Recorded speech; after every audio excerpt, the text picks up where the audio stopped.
past y'all's bedtimes.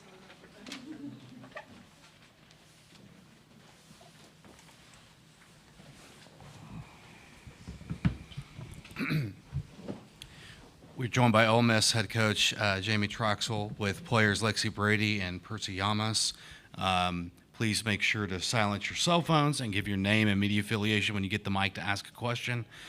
Recording of the press conference with your cell phones prohibited, and then raise your hand on the Zoom if you want to ask a question. We'll start with an opening statement from Coach Trachsel, then go to questions just for the players, dismiss the players, then go to questions just for Coach Trachsel. So if you have an opening statement, feel free. Yeah, just want to say congrats to Oregon. Incredible, hard-fought game. Obviously, you don't want to be on this side of it, especially in the World Series. But to our team, just super proud of them. Proud of the season. It was special, the run that we had, the growth that we made throughout the entire year. I think, if I remember right, people picked us to finish second to last in preseason conference, and I think we embodied every part of what it means to be a team and continued to get better throughout the entire season and played our best when it mattered the most and had different people step up in different moments. And so incredible group of seniors, 11 of them that we say goodbye to, but them along with our whole team left a legacy at Ole Miss that will be obviously remembered and celebrated for years to come. So proud that I got to coach this group, proud to be part of the journey, and proud of the legacy that they left behind, not just on the field, but who they are and the culture that we had. Okay, questions for players? Okay, we go front row right. Brady Brennan, Softball America. Just Lexie, I know that you guys have said, like, kind of on social media, like, why you stayed and stuff. Just how has that ride been this year, and just with all the newcomers that came in and the culture you guys kind of built in this whole season?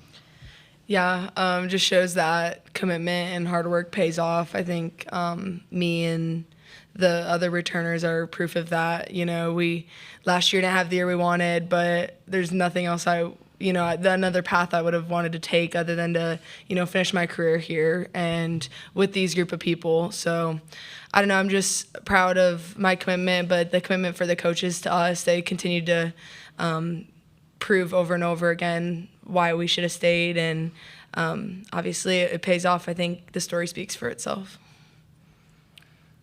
Question. Okay, front row left.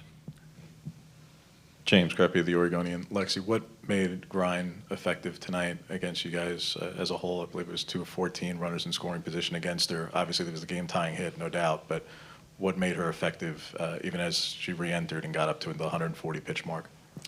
Yeah, as all great pitchers do, she continued to hit her spots really well. She made us make adjustments that we made them here and there, but I don't think that's definitely where we could have improved. But she just attacked zones and stayed there until we made an adjustment. Okay, second row left. Nathan Geese, Avalanche Journal. For both of the players, can you just kind of take me through what you guys are saying going into that seventh to get that comeback, and then for Jamie to come through the way she did in that situation?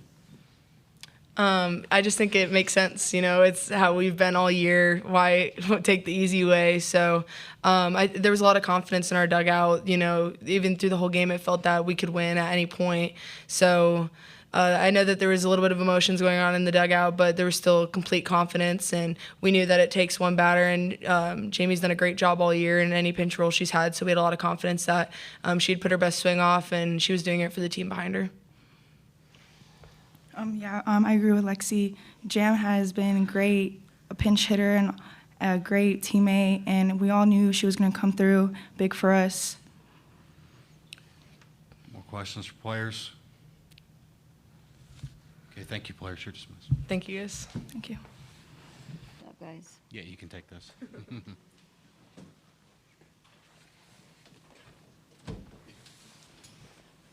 Take this time.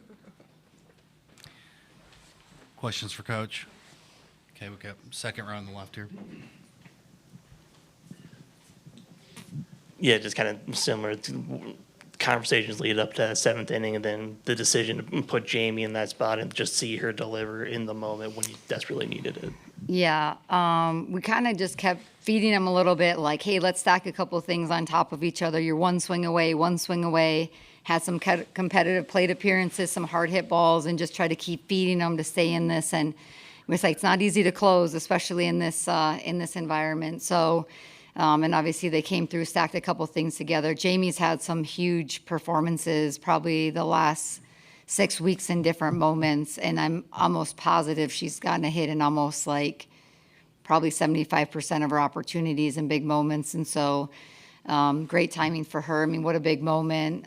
First at bat of the World Series and in any capacity to come up with that hit. So proud of the fight that we had and sent it in extra innings, and just always comes down to one or two plays, and they forced us into a couple probably mistakes.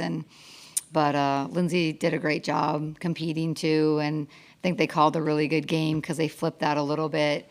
Maybe started leads with some change-ups, in the latter half of the game too, and throwing mostly down. So it was a tough puzzle to crack, but I'm proud of the fight that we had. We had our chances. It just the ball didn't bounce our way this time. Okay, we'll go front row right.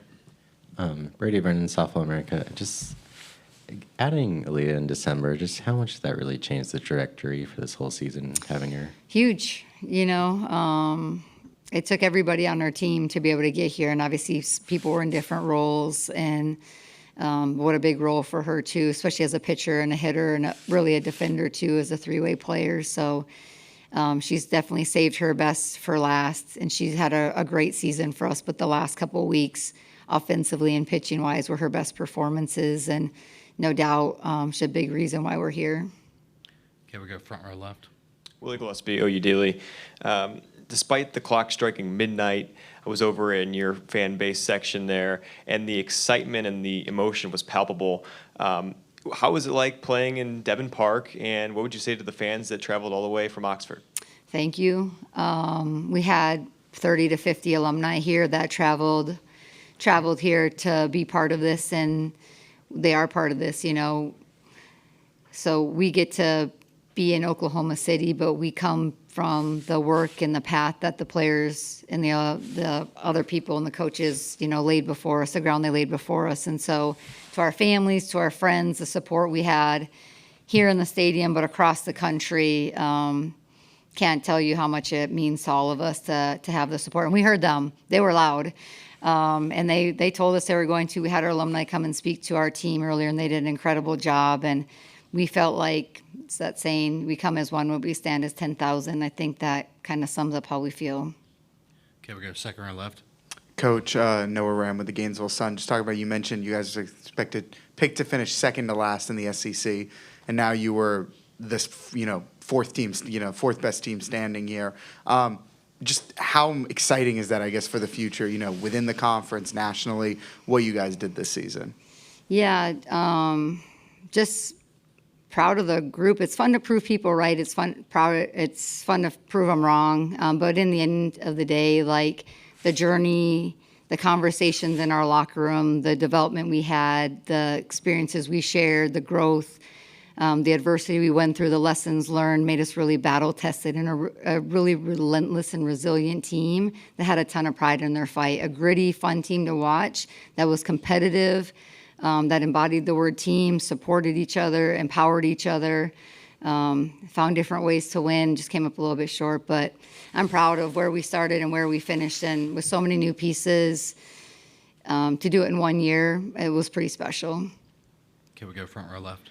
James Kreppe with the Oregonian. Jamie, you touched on a little bit there with Grind and what made her effective, but particularly as the game went on and the pitch count was going up, what was making her so effective in those high leverage spots?